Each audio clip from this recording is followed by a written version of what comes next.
평생 베풀기만 하면 좋은 사람 될 줄 알았습니다. 하지만 제가 힘들 때 전화를 받아준 사람은 단 한 명도 없었습니다. 대체 뭐가 잘못된 걸까요? 저는 평생 먼저 연락하는 사람이었습니다. 요즘 어때? 밥 한번 먹자. 힘든 일 있으면 언제든 연락해. 이번 주말에 시간 되면 우리 집으로 놀러와. 친구가 힘들다고 하면 달려갔고, 후배가 도움을 청하면 가진 것을 나눴고, 동료가 어려움에 처하면 제 일처럼 나섰습니다. 명절 때면 제가 먼저 연락해서 모임을 만들었고, 누군가 생일이면 제가 기억해서 챙겨줬고, 경조사가 있으면 빠짐없이 찾아갔습니다. 그게 당연한 줄 알았습니다.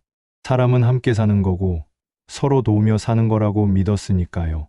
내가 베풀면 언젠가 돌아온다는 것도 알고 있었고요. 아니, 사실 돌아오지 않아도 괜찮다고 생각했습니다. 그저 저 자신이 따뜻한 사람으로 살고 싶었고, 주변 사람들이 힘들어하는 모습을 보면 그냥 내버려둘 수가 없었습니다. 괜찮아. 내가 있잖아. 걱정하지 마. 내가 도와줄게. 이 말들을 수없이 했습니다. 그리고 정말로 제가 할 수 있는 모든 걸 다 해줬습니다. 그땐 제 주변에 사람이 참 많았습니다. 전화기는 늘 울렸고, 주말마다 약속이 있었고, 저를 필요로 하는 사람들로 가득했습니다.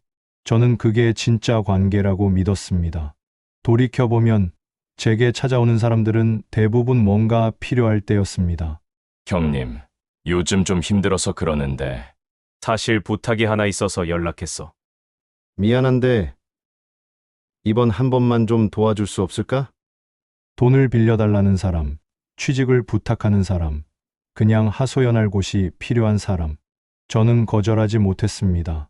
아니, 거절하지 않았습니다. 그래, 얼마나 필요해? 알았어, 내가 알아볼게. 괜찮아. 힘들 때 서로 돕는 거지. 돈을 빌려주고, 인맥을 동원해주고, 밤늦게까지 전화를 받아주며 위로해줬습니다. 어떤 친구는 사업 자금이 필요하다며 큰 돈을 빌려갔고, 어떤 후배는 취업이 안 된다며 제 지인들에게 부탁을 돌렸고, 어떤 동료는 가정 문제로 힘들다며 몇 달을 매달렸습니다. 저는 그들이 다시 일어서는 모습을 보는 게 좋았습니다. 형님 덕분에 살았습니다. 정말 고맙습니다 하는 말을 들으면 뿌듯했습니다. 내가 이 사람들에게 도움이 되는구나. 내가 누군가에게 필요한 사람이구나. 그런 생각이 들면서 저 자신이 가치 있는 사람처럼 느껴졌습니다. 그래서 더 베풀었습니다. 더 챙겼습니다. 더 먼저 나섰습니다. 제 시간도, 제 돈도, 제 인맥도 아낌없이 내줬습니다. 그게 진짜 우정이고 진짜 의리라고 믿었으니까요. 하지만 한 가지 간과한 게 있었습니다. 그들이 저를 찾는 건 제가 필요해서였지 저라는 사람이 좋아서가 아니었다는 거요. 그 차이를 알아차리지 못한 채 저는 계속해서 주기만 했습니다. 그러다 제게도 힘든 시기가 찾아왔습니다. 사업이 어려워졌고 건강도 나빠졌고 집안에도 큰 일이 생겼습니다. 평생 남 도와주기만 하던 제가 처음으로 도움이 필요한 처지가 됐습니다. 그때 저는 생각했습니다. 괜찮아. 내가 그동안 많이 도와줬으니까 어떻게든 도와주겠지. 그래서 전화를 걸기 시작했습니다.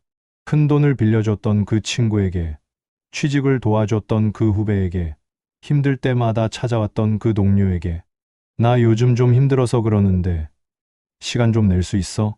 하지만 돌아오는 반응은 차갑고 어색했습니다.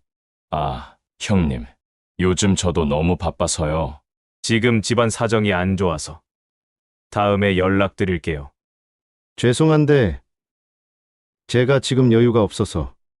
전화를 받지 않는 사람도 있었고, 카톡을 읽고도 답장이 없는 사람도 있었습니다. 처음엔 이해하려고 했습니다. 그래, 다들 바쁘겠지. 사정이 있겠지. 하지만 시간이 지나도 연락이 오지 않았습니다. 제가 빌려준 돈을 갚겠다는 말도 없었고, 안부를 묻는 전화도 없었고, 형님 괜찮으세요? 하는 메시지조차 없었습니다. 그때 옆에서 부인이 말했습니다. 거봐요. 내가 뭘 했어요. 남들만 챙기다가 이렇게 된다니까. 그 말이 비수처럼 꽂혔습니다. 부인은 평소에도 자주 말했었습니다. 당신은 남들한테는 한없이 좋은데 정작 우리 가족은 뒷전이잖아요. 그 사람들, 당신 힘들 때 와줄 사람들 아니에요. 그렇게 베풀어봤자 나중에 후회할 거예요. 그때마다 저는 화를 냈습니다. 사람 사는 게 다 그런 거야. 내가 도와주면 나중에 돌아올 거라고. 당신은 사람 보는 눈이 없어. 하지만 부인 말이 맞았습니다. 그 많던 사람들이 제가 베풀 수 있을 때만 제 곁에 있었다는 걸. 제가 줄 게 있을 때만 저를 찾았고, 제가 도움이 될 때만 저를 필요로 했다는 걸. 정작 제가 힘들어지자 그들은 하나둘씩 멀어져 갔습니다. 제가 평생 먼저 연락하고, 먼저 챙기고, 먼저 베풀었던 그 관계들이 제가 손을 내밀자 모두 외면했습니다. 그때의 배신감과 허탈함은 말로 표현할 수가 없었습니다. 내가 뭘 잘못한 걸까? 아니, 잘못한 게 아니었습니다. 그저 착각했던 겁니다. 그들과의 관계가 진짜 우정이라고, 진짜 인연이라고 착각했던 겁니다. 더 힘든 건 그 다음이었습니다. 사람들이 떠난 뒤 혼자 지난 시간들을 되돌아보는 순간들이 가장 고통스러웠습니다. 그 사람들은 처음부터 나를 이용한 걸까? 그 생각이 들자 모든 기억들이 다르게 보이기 시작했습니다. 형님밖에 없어요. 하며 울먹이던 그 친구는 돈을 받고 나서 연락이 뜸해졌습니다. 형님 은혜는 평생 잊지 않겠습니다. 하던 그 후배는 좋은 직장 잡고 나니 제 전화를 받지 않았습니다. 형님이 있어서 제가 버텼어요. 하던 그 동료는 제가 힘들다고 하니 요즘 바빠서 라며 피했습니다. 그때의 고마워하던 눈빛도 감사하다던 말들도 모두 거짓이었던 걸까요? 아니면 그 순간만은 진심이었지만 시간이 지나니 잊어버린 걸까요? 어느 쪽이든 결과는 같았습니다. 저는 철저히 혼자였습니다. 더 씁쓸한 건 제가 힘들어하는 모습을 보고도 외면하는 사람들이었습니다. 길에서 우연히 마주쳤을 때 그들은 멀리서 저를 보고도 못 본 척 지나가거나 어색하게 인사만 하고 급히 자리를 떴습니다. 요즘 어떻게 지내? 하고 물으면 잘 지내요. 형님도 건강하시죠? 하며 형식적인 말만 건넸습니다. 제가 힘들다는 걸 알면서도 아무도 밥이라도 한번 먹자. 힘들면 말 좀 해 하는 말을 하지 않았습니다. 그제야 알았습니다. 나는 그들에게 친구가 아니라 그냥 쓸모 있는 사람이었다는 걸. 내가 베푼 건 우정이 아니라 일방적인 시혜였다는 걸. 그들이 내게 고마워한 건 나라는 사람이 아니라 내가 준 것들이었다는 걸. 그 깨달음이 가슴을 찢어 놓았습니다.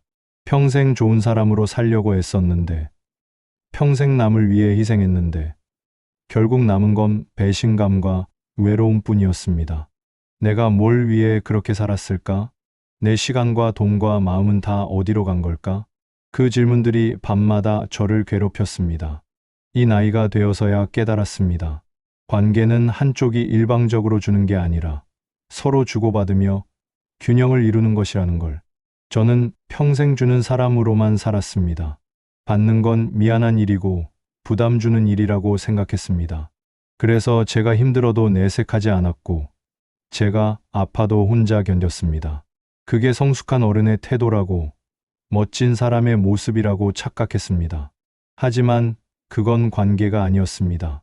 그냥 일방적으로 베푼 거였고, 제 자존심을 지키기 위한 행동이었을 뿐입니다.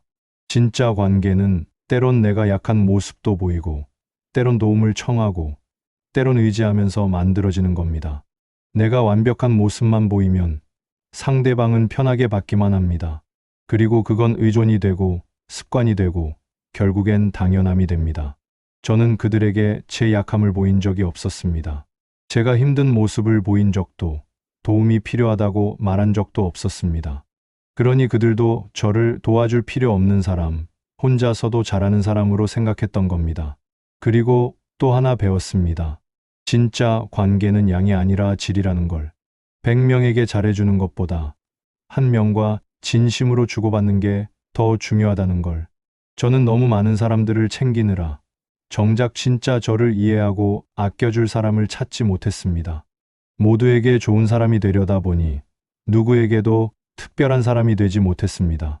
그리고 가장 뼈아픈 깨달음은 제 곁에 있던 가족을 소홀히 했다는 겁니다. 부인은 늘 곁에서 말했습니다. 남들만 챙기지 말고 우리 가족 좀 챙겨요. 하지만 저는 그 말을 귀담아 듣지 않았습니다. 가족은 늘 거기 있을 거라고 당연하게 생각했습니다. 그런데 정작 힘들 때 제 곁을 지켜준 건 그 수많은 친구도 동료도 아닌 바로 부인이었습니다. 그제야 정신을 차렸습니다. 이제라도 늦지 않았다고, 지금부터라도 제대로 하자고 다짐했습니다.